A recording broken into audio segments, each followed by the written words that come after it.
Matt, this isn't recording over here. Do you know what about the system?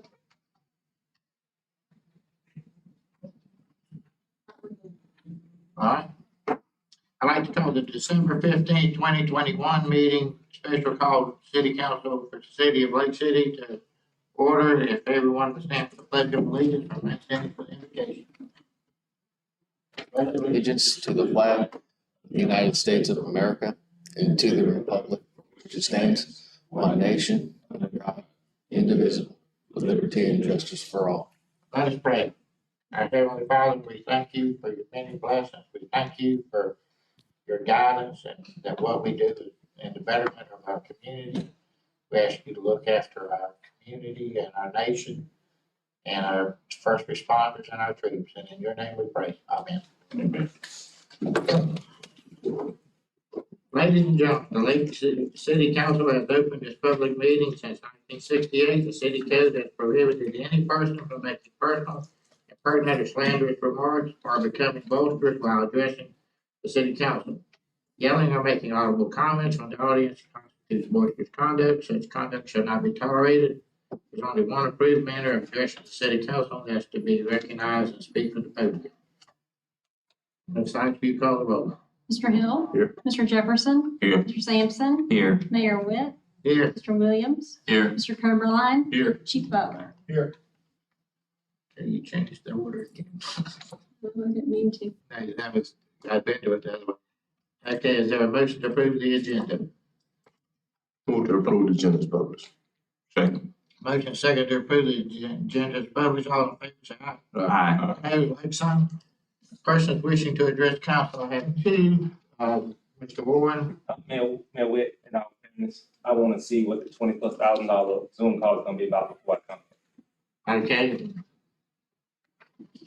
Mr. Bowden,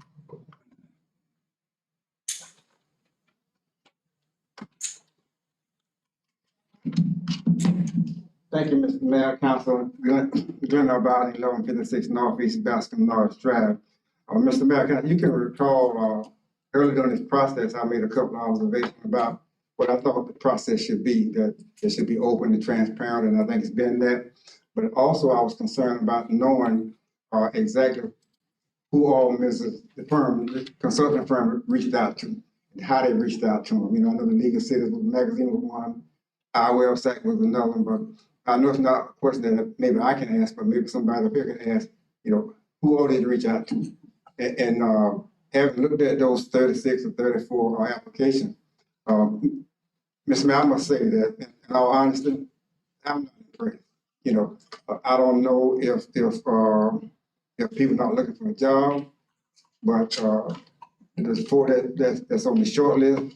I guess that's the best we got. But if that's the best we got, then I suggest that maybe we might want to go out and look again, because if you had a chance to look at it, Mr. Mayor, you know, we try to encourage people that from Florida, from the Southeast, that would have some feeling for our community, but we didn't get those kind of applications. So I don't know if there was something wrong with the search process or the advertising process, but from my perspective, I don't see where the results are paid off in terms of the quality of the application. That's not to say that they were not good people, but it just seems to me that the city of Lake City should have been able to attract a large percentage of people with more background from the Southeast.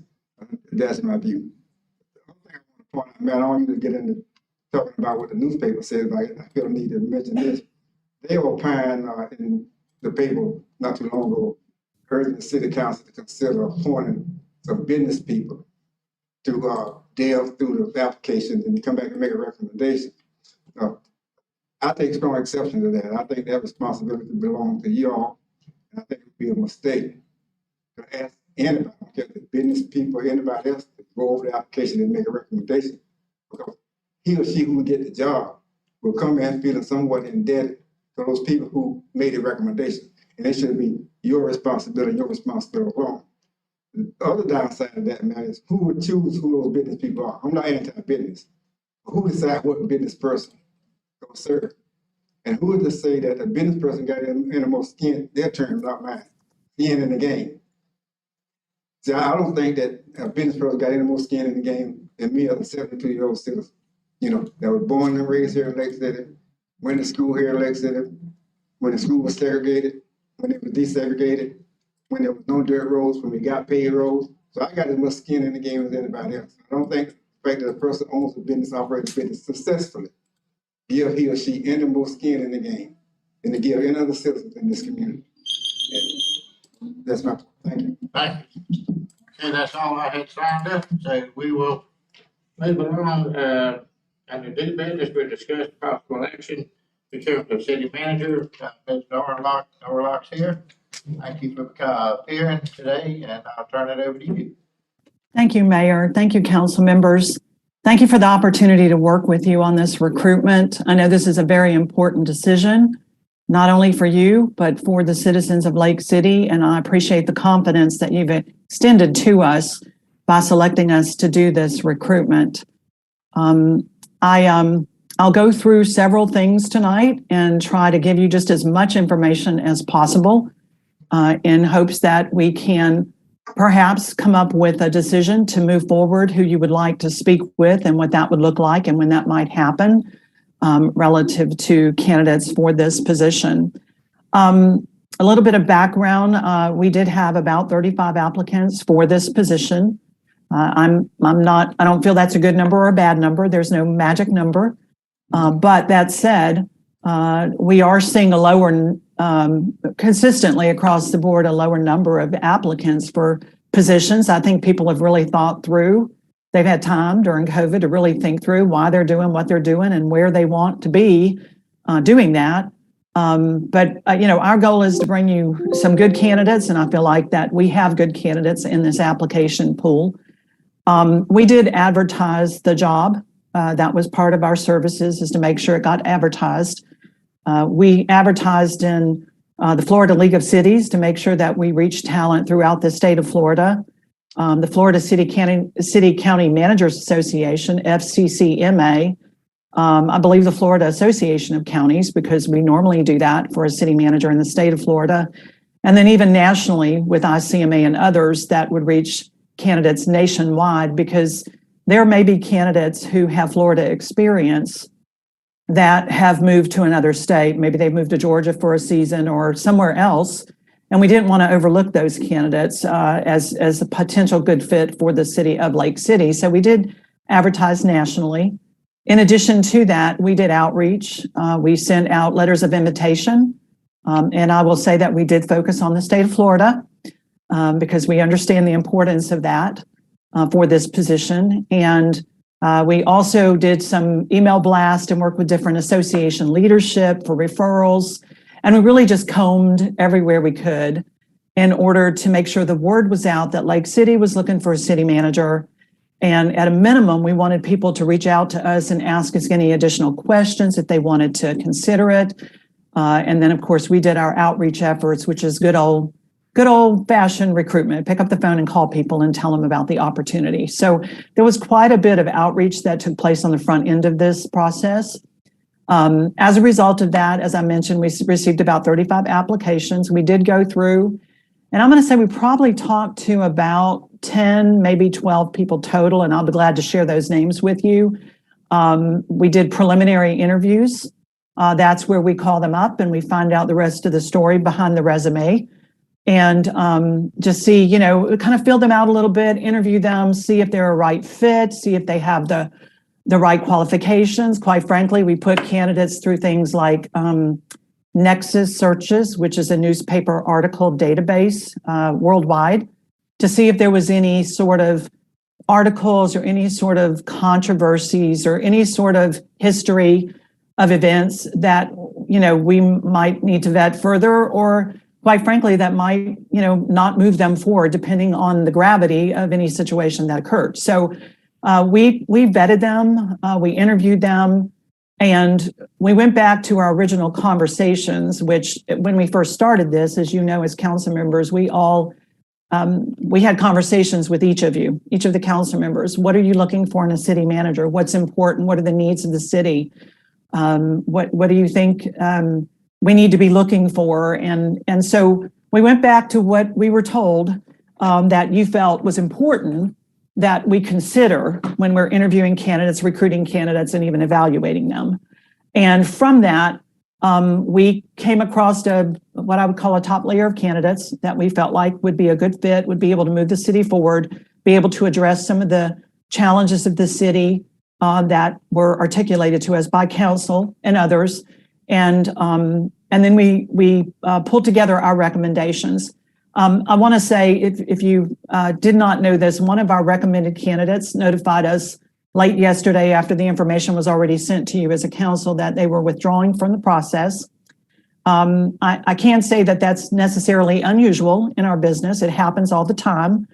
I'm never happy when it happens, but I do try to find out why. And I also am always appreciative if it's sooner than later. I wouldn't want us to wait till the end and find out this is the preferred candidate and the candidate decided it's not right for them. So it's Mr. Alan Braidwith that has withdrawn from our process on our recommended candidates list. He was one of the 4. He actually took time over the weekend to give this more consideration, had more discussion with his family. And this is a big decision. It's always a big decision when someone is considering a job change, and certainly at this level. And so he did notify me late yesterday that he was not going to be moved forward in the process.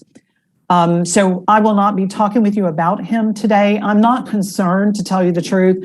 It wasn't anything that, scared him away or that he learned about that, he said, oh, never mind. It was really more of the reality is here that this is moving forward. And I know that we always try to vet candidates on the front end to say, have you really thought this through? And are you going to, stick with us throughout the process? And of course, they say yes and yes. But the reality is it's not that unusual to have someone drop out. So I will not be talking to you about Mr. Braidwith tonight, but I do want to talk to you about the 3 remaining recommended candidates, as well as the pool in general. As I mentioned, I talked to a handful of folks. There were some that I would say were kind of borderline for me that I would not have a problem putting them forward as candidates. But when it came down to it, what I primarily was looking for are people who are trained in this field. They are tried and true city managers. They've been through the fire. They've had challenges. They've risen to the challenges. They've had a lot of accomplishments. They've worked in a variety of places, which is a good sign to me, meaning that they can acclimate. And I had, serious questions with them. I said, have you been to Lake City? Have you watched the city council meetings? Do you know anybody that works for Lake City? How familiar are you? Have you done your homework? And all these candidates, the candidates that I'm recommending to you, I can say that they have done their research and their homework, and and they understand there are challenges in Lake City, but they feel very comfortable that they would be able to come in and move the city forward. So with that said, I'm going to take a breather here, Mayor, just to see if you or the council have any questions of me before I actually jump in and start talking to you about my recommendations. And when I do talk about my recommendations, I'm just going to kind of fill in some gaps here, what I know about these folks, what I think about them, why I think that, why they're interested in Lake City, and what we're still a long way from the goalpost. I know that there's some folks, and Mike Williams being included, are hoping that we're getting closer, and we are getting closer, but we really need to plan for the next step, which would be for these folks to have a conversation with you, for you to talk with them. You don't really know a person until you get a chance to talk to them. So that said, that's what we're looking at going forward. So with that, Mayor, I'm going to just take a quick breather here before I get started with candidates. Anybody on the council have any questions? Yeah. I think we're good right now. Okay, wonderful. So I'm just going to jump in. I'm going to go alphabetically. There's no reason for that other than it's just a good way to go. No ranking. I will tell you, I will not rank these candidates as I think one's 1, 2, or 3 or something like that. I don't do that. What I will tell you is I believe that all these candidates would be worth having a conversation with because they all bring different experience and backgrounds and strengths that I believe once you start talking with them, it'll resonate with you.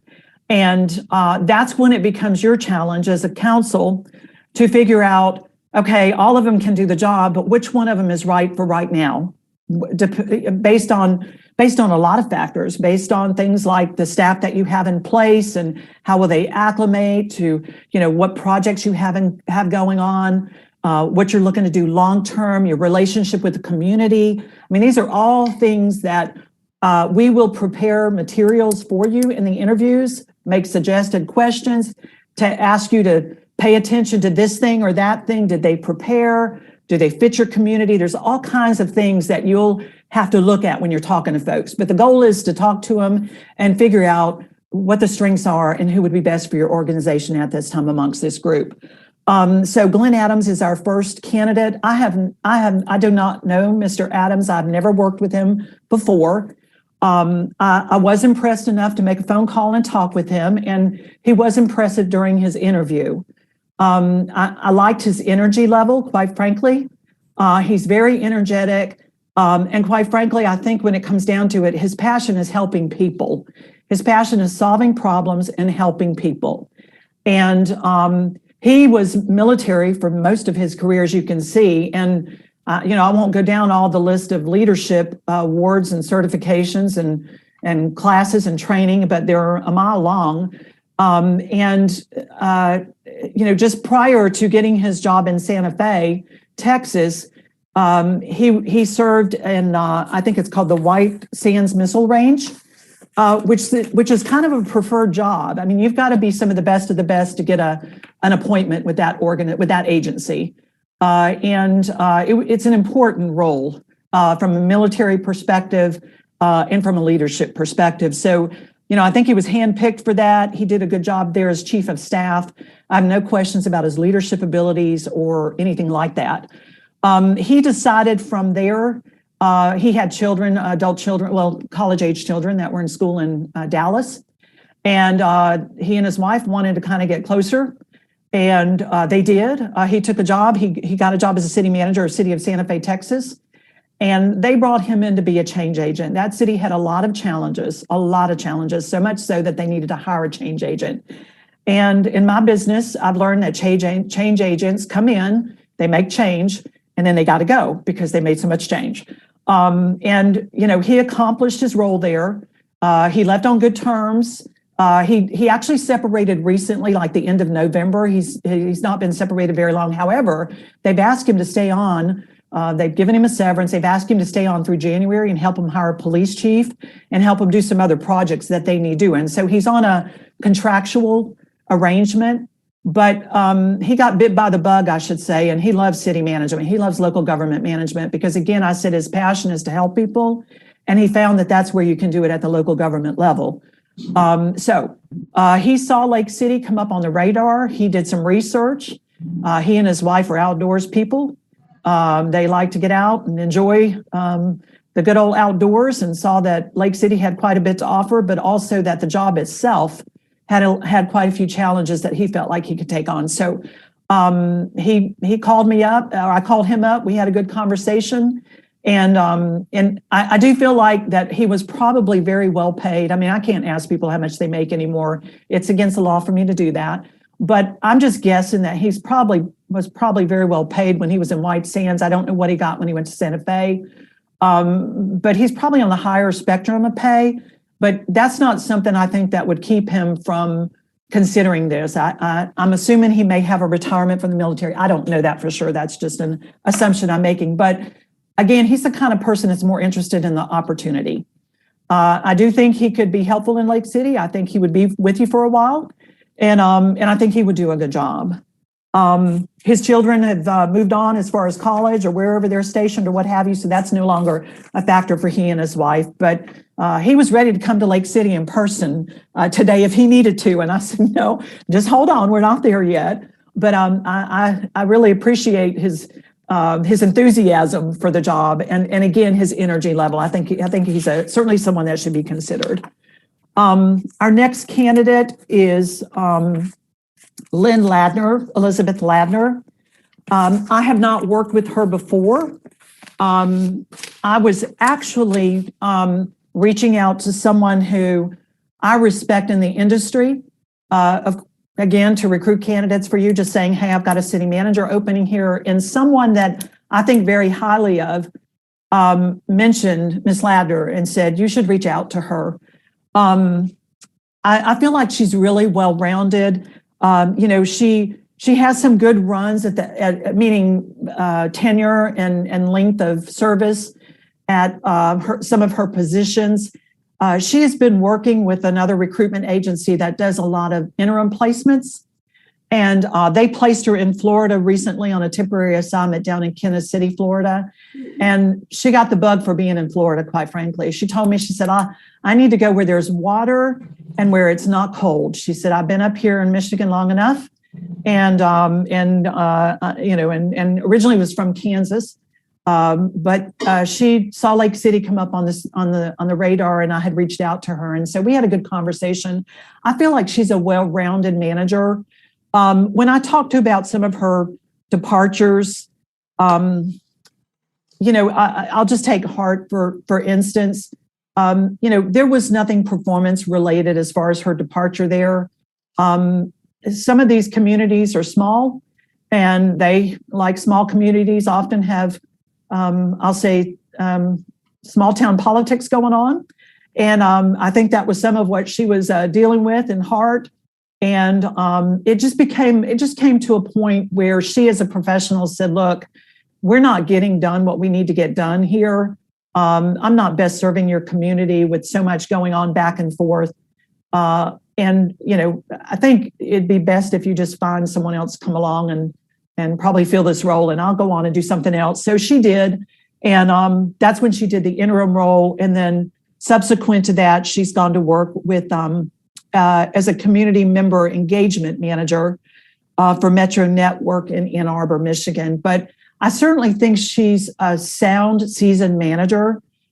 She's well-trained. A lot of these managers go through credentialing processes with the ICMA, and that's really an added value. I won't say it rules someone in or out, but it definitely is an added value.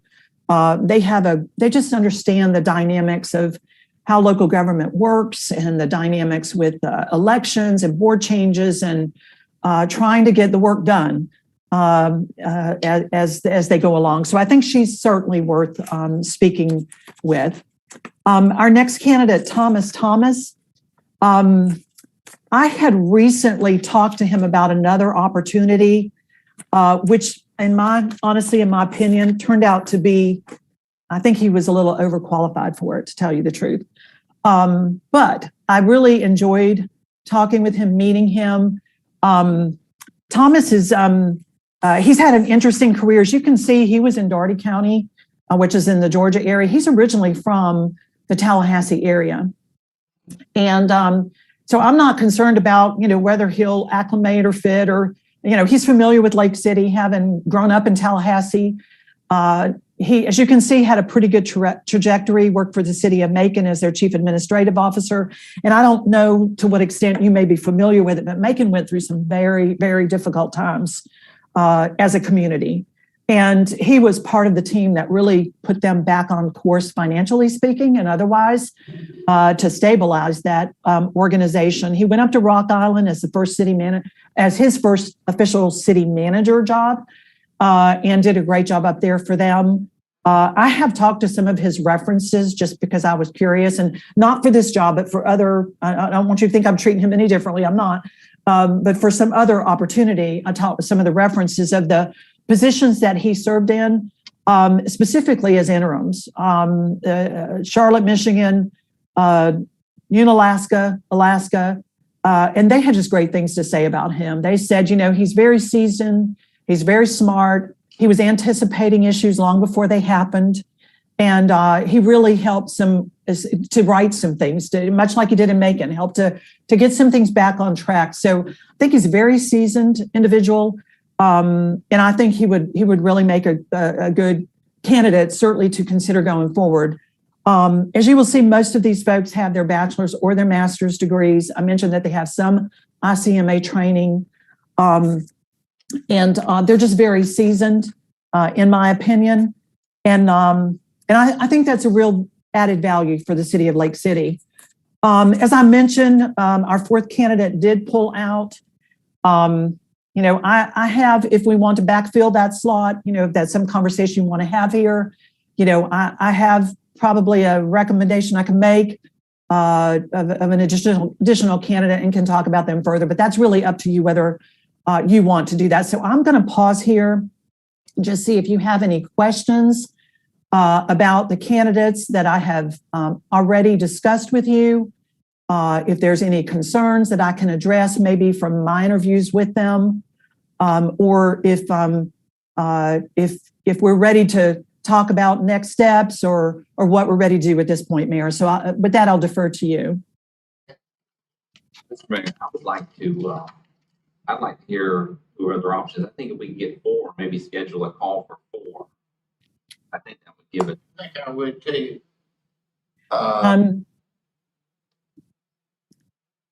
So there were actually 2 candidates that I really, Mayor, I'm sorry, I didn't mean to interject here. Is there anybody else that would want to weigh in, or are we on the same page here? Yeah. Okay. So there were 2 candidates that I really wrestled with. One is Mr. Ventrusco from Milan, Missouri, because he's just a really good, solid manager. But I wrestled with a little bit about acclimation, and then I went back and looked, and he came from New England to Missouri, and I think anybody that now listen, I'm from Florida. Okay, I'm a local person, so I can joke about acclimating to where I am. I think anybody that can acclimate from New England to Missouri can probably acclimate to North Central Florida. But that said, the other candidate that I did have an interest in that I interviewed is Mr. Kaufman, Brad Kaufman. He's a little bit different candidate, but I'm sorry, Brian Kaufman. I keep calling him Brad, and I am so sorry. You may not have a resume in front of you for him, but I do. So I'll run down his work history real quick for you. He is currently the head of the engineering division for Citrus County. He's been there since 2020 for the last 16 months or so. Prior to that, he was with Madison County. He was, I'll call it their county coordinator, but I think it changed titles while he was there. He's there for 4 years. I think it started county coordinator, and then it was county manager, and maybe sometimes county administrator. But that was sort of some of the challenge for him while he was there, is defining whether he was a county coordinator or a county manager, because the roles are different. But prior to that, he spent 20 years with the Swanee River Water Management District. He was a senior water resources engineer for them in his last role there, and all the prior roles, were promotional opportunities. He is a PE, so I had a conversation with him, and he does have his bachelor's in engineering from University of Florida, which, being a Seminole, I'll forgive him for that. But I found him to be, really top shelf. He was very professional. He did a good job for Madison County while he was there. And like some of our other candidates, he got bit by the bug. He really enjoys local government. He enjoys being the top position, sort of the facilitator and orchestrating everything. I certainly think if we were, unlike our other candidate, and again, Mr. Ventrusco is a good candidate, so we can give him consideration if you like. But if we wanted someone that was closer to home, maybe, or even, looking at it from the lens of how can this be helpful to you from an engineering perspective, or even from relationships with regulatory agencies in the region, I would certainly say those are in plus columns for Mr. Kaufman. So those were the 2 out of the others that I talked with that I felt like came close to my recommendation group, and that I would consider if we were going to backfill. I would consider them if you were to backfill this 4th position. Now, that said, I want to make it very clear, my recommendations are just recommendations. People can like them or they cannot like them. They can take them or they cannot take them. But I have been doing this for 30 years. I have worked with a lot of cities, big, small, Florida, non-Florida, you name it. I do feel like you will not be disappointed in talking with any of the folks that I have recommended to you.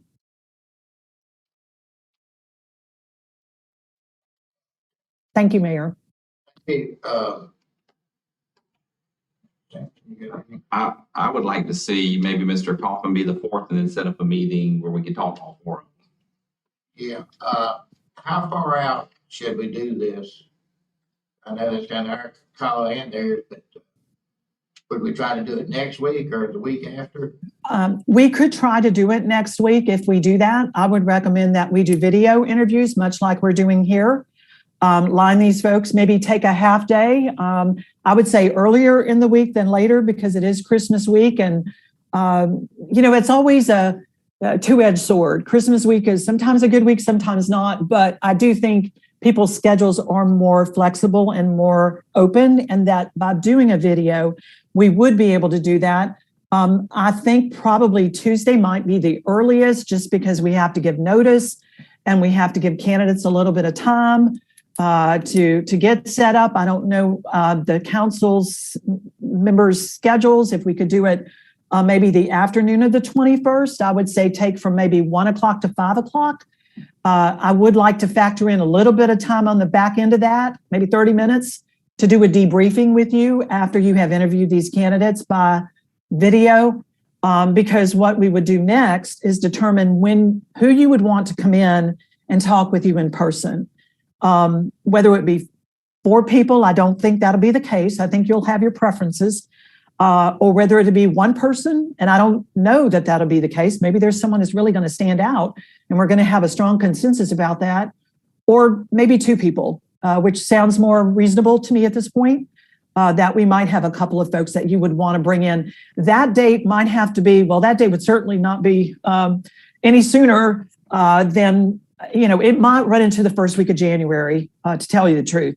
Just because when we get between Christmas and New Year's, things get pretty bogged down for everybody. Everybody's got plans, they're taking time off. But and my hope was to help any way I could move things along sooner than later. Just because of, Mike and his schedule and the need to have someone in this role, quite frankly. So I think I think we're still close to what we set out to do if we can maintain that schedule. Mayor? I can't do Tuesday afternoon. I got a trial from 1:30 to 2:30, which is pretty much. I could do Tuesday morning from 9 to 12. I can't do Tuesday either, man. Okay. Wednesday, I'm free. I can do Wednesday morning. So can I. How about you, Jake? Wednesday's good. Wednesday's good for everyone? Wednesday morning. You say morning? Wednesday morning. If we could start as early as 8:30 Wednesday morning, I know that's rough. If I was there, I'd bring you donuts, but I will not be there. I'll be listening in and hovering around in the background. I will be listening in, and I will make sure everybody gets on and that we have a smooth process. But if we could start as early as 8:30, I will do a real quick orientation. I will have some questions to you early enough for you to review and tweak. We'll agree on a set of questions that we're going to ask every candidate. And then if we have any follow-ups or clarifications, I'm going to encourage you to ask those to candidates. But, there's just a process that we need to make sure is really clean on Wednesday morning. And then we will wrap up no later than 12:30, if that works for everyone. And that will probably allot us a little bit of time for debriefing at the end of that. Okay, does that work for everybody? I can do that. I can do that. All right. Wonderful. That is wonderful. You can expect to get a set of suggested questions from me soon to take a look at, and I will not be giving those to candidates. Take a look at them, figure out which, if there's anything you want to add. We'll cover a lot of territory in those questions. We'll have about 45-minute video interviews. I will ask Audrey to provide me with a link that I can co-administrate or at some level let people in and out to make sure we're smooth, or either ask Audrey to do that with us. But we've done quite a few interview processes via video, and it's pretty seamless and it's pretty effective these days. So we'll have a really good process. When you say you're not gonna give the candidates the questions, will the last candidate or the others get to hear the other interviews? So the last. You know, that's a really good question. Let me just say this. Anyone who's interviewing for this job should already anticipate what questions we're going to ask, right? Right. They should be that intuitive, in my opinion. That said, it is a professional courtesy amongst candidates in the industry that they do not listen in on other people's interviews, whether it's in person and they can hear it over the speaker out in the lobby, or, you know, because I can never tell them they can't come to a meeting, right? I can't tell them they can't attend a public meeting, whether somebody's interviewing or not. But it's just a professional courtesy. And I'm sure maybe they're watching now, maybe they're hearing me say that now. It's just a professional courtesy that we don't do that candidates don't do that. So we just honestly have to rely on their professionalism. And to be fair to candidates, I'll probably do something like, I don't know, pull names out of a hat or something for an order here.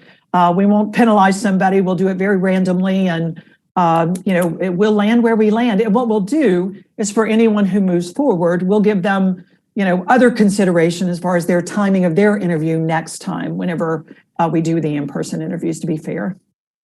Okay, anybody else have any questions? That was a question I was gonna ask Mayor, but she just answered.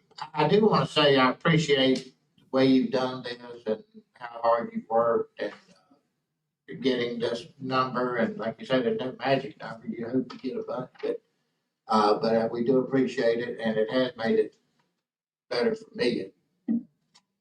Wonderful.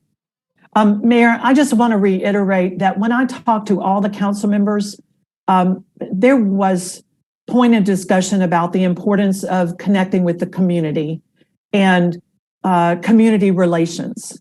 And I don't want that lost. I know we have some community members more than likely in the audience. I can't see them, but I saw a couple make comments and stuff. But I just want to go on record as saying, some people might look at, how does she know what we need, and who is this recruiter, and I appreciate that. I really do. But I also want to underscore that I do care about your community. I want Lake City to move forward, and I want lots of good things to happen in your community. And I have seen the difference that good leadership makes.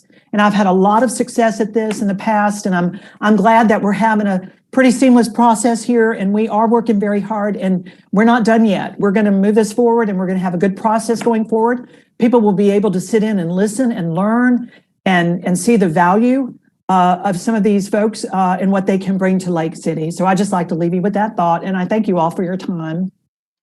Thank you. Thank you. Thank you. Okay. Getting back to the agenda.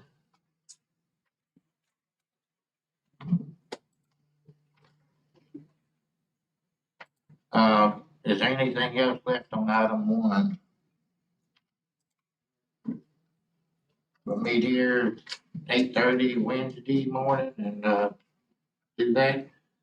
And then the next item is item 2, city attorney to request litigation session. Mr. Mayor. Yeah, Mr. Mayor. Yeah. Just to refresh your memory, I filled out a piece of paper and said that once the $20,000+ Sure. phone interview was over, I wanted to speak. Is that okay? Go ahead.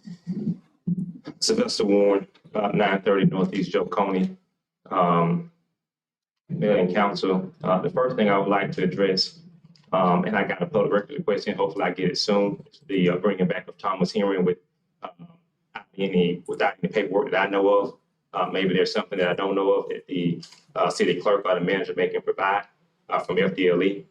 I know that and talking to some people that Thomas being back has created a hostile work environment. If I'm not mistaken, maybe Mike Williams can corroborate this, that it was a drama show today with Thomas already being back with him and a coworker. I think they've been up to City Hall this morning. Thomas, during the bursting the door down up here and here, it's got city witnesses. Mike Williams having to call him back after he bursts out and leave, Mike calling him back in to try to talk to him, to get him to be more cooperative and not so vindictive toward a coworker down at the city barn. I find that type of behavior very unbecoming of a public works director. I think that the city council should know about this type of stuff. I think that city managers need to do a better job. I think the city have functioned well without Thomas being here. If Thomas is back for a good reason, he needs to appreciate it and not have that type of attitude. And that these type of behaviors should not go unchecked by the city manager, nobody. I think that's the problem with the city as it is, you know, small town politics. He's done a lot of favor for a lot of folks on the council. So therefore he gets a pass with certain behavior. That shouldn't be tolerated. Also, when you have a public works department that have people listed as crew leaders getting paid crew leader price, pay or wages, and they don't have a crew, why are we not looking to that? Why are people being paid for a crew leader who have no crew? How is a one-man team a crew leader? And why does that person have those type of titles and they're getting that type of pay? Moving aside, back to the issue with the recruitment firm, Mel, and I do want this to be looked into. Like a hostile work environment should be in everybody's attitude that sits on this council, a no-go. Second is the council willing to have a workshop and some discussions on what type of grading system when it comes down to the final candidates, what that selection process will look like, what a grading score would look like. And the reason I ask that because for a very long time, the city council has been very reactive versus proactive. There's never been a plan in place. And so we kind of look like that empty seat right there because we can't seem to get together when it's time to make a decision. And lastly, I heard the recruitment firm lady keep mentioning Mike, and his time frame. I guess it's to understand that Mike is leaving at some point soon. What is that time frame? Is there someone to fill that time frame in his exit versus the selection of a new city manager? I don't think we've gotten into that. Is Mike leaving? She mentioned Mike like 4 times. She's trying to schedule putting somebody before, at least that's my read, that Mike is leaving, and she's trying to get somebody there before Mike is leaving. Is Mike leaving?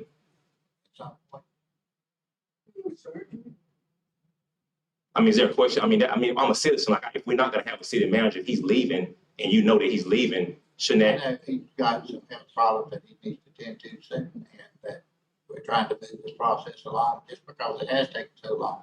So there's no date that Mike is leaving, I don't have a date. and Mike hasn't given you a date. No. So what is she referring to? I don't know. She mentioned Mike 4 times. Okay, I guess we'll address that at the meeting. Okay. Mr. Mayor and I leave. We're going to address the issue about the potential hostile work environment, and would you make sure that I get provided any FDLE paperwork that says Thomas can be back on the job? Yeah. All right, thank you. Okay, Sean Holgram.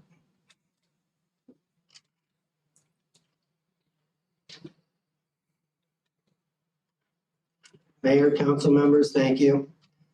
I just want to encourage you not to take input from the audience on how to conduct your staff hiring and firing decisions. There's a lot of backpedaling for power in this city.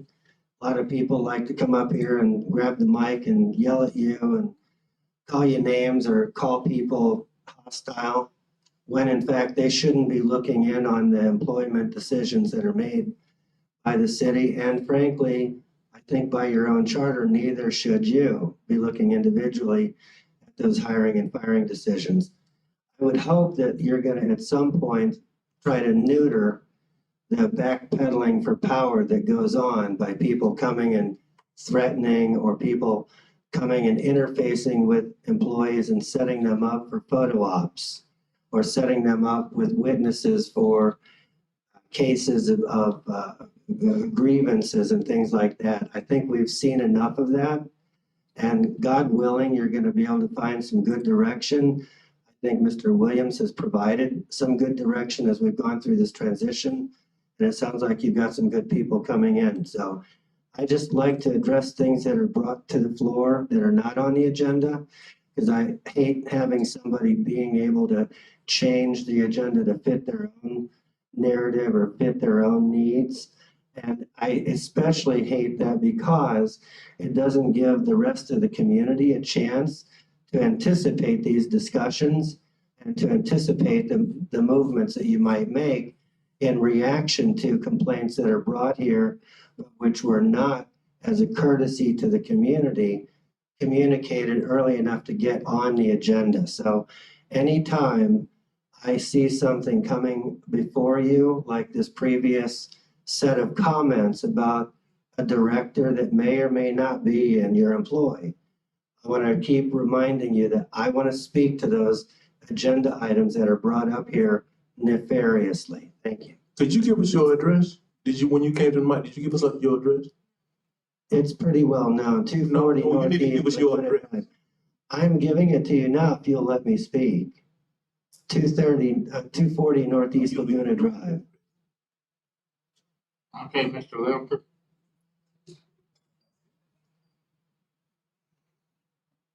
Thank you, Ron. I just have a couple of things. I have also heard, I don't know if it's a rumor, I'm pretty sure it's a fact, that the interim city manager is going in for back surgery. I certainly wish you well. But that's in the beginning of January.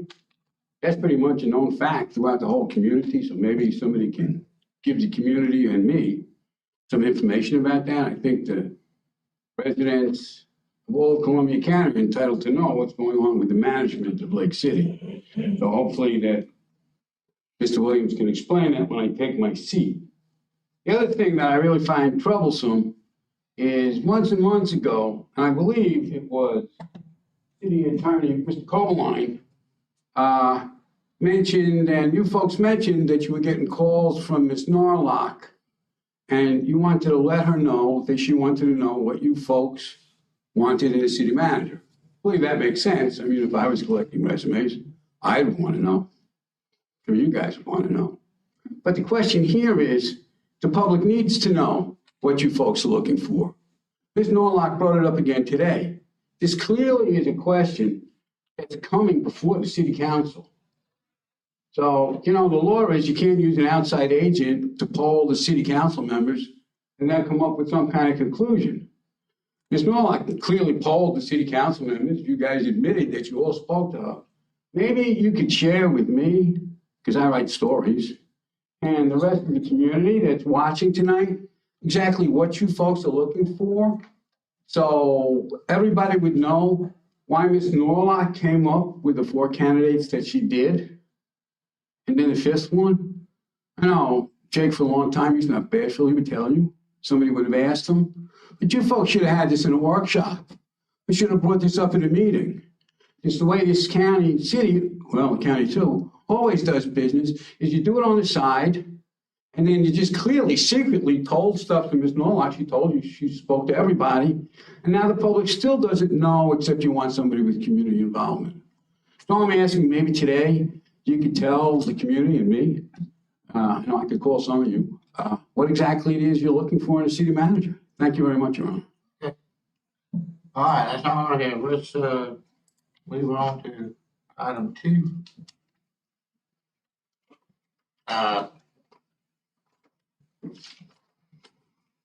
Mr. Copeland. Mayor, council members, once again, we're requesting a litigation session to discuss strategy, discuss issues concerning pending litigation where Ms. Coker has filed lawsuits against the city. Originally, did consider using next Monday as an opportunity to go over several motions that have been filed in the lawsuit that was filed on November 8th. After considering that further, the motion to intervene filed by Mr. Stephen Douglas brings to the forefront the lawsuit that was previously filed by Ms. Coker back on October 25th, where a sunshine law violation is alleged in that lawsuit. And so we use the opportunity on Monday to discuss both lawsuits as needed. We would confine those discussions to strategy and or negotiations, just like we did on the prior 2 instances a couple of weeks ago.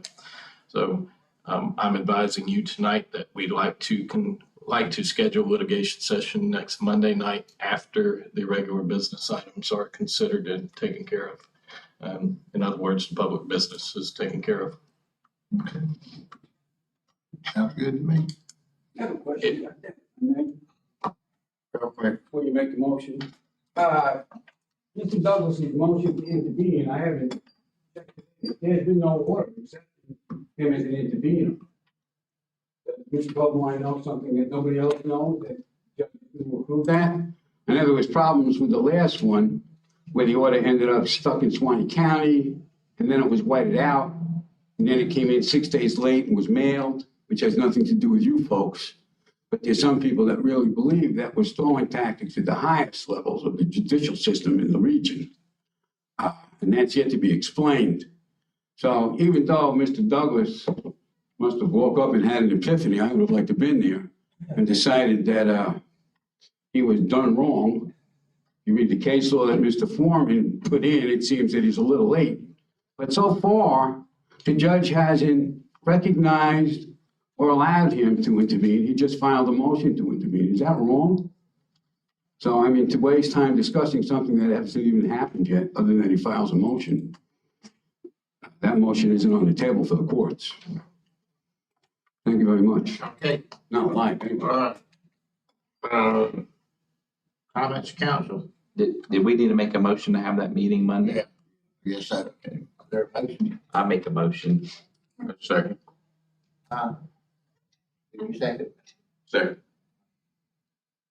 Ms. Ashton, do you have a question? No, Fred was gonna say something before that happened. I don't have any comment. You can proceed with the motion. All right. The motion is for us to go ahead and schedule that litigation session for Monday. Okay. Mr. Sampson? Yes. Mr. Jefferson? Yes. Mr. Hill? Yes. Mayor Witt? All right, with that, if there's no comments of council, Did we need a motion to schedule the meeting for the candidates? It'd be considered a special meeting, but you can go ahead and have a formal motion now. That way we won't have to do the no, yeah. That's correct. And we're doing it So you're making a Wednesday, motion for that? make that for Wednesday at 8:30. All right. Ms. Ashton, call the roll. Mr. Sampson? Yes. Mr. Jefferson? Yes. Mr. Hill? Yes. Mayor Witt? Yes. All right.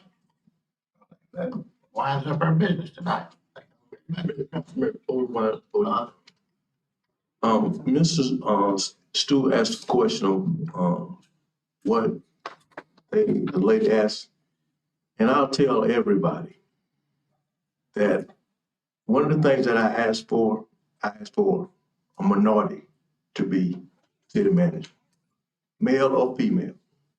Somebody that's compassionate, community friendly. That's a few of the things that I'm looking for. Somebody that's gonna be fair across the board, whether you're black or white. That's the main thing I'm looking for in a city manager. So that's some of my response to that question. Thank you. Anybody else? All right, we adjourn.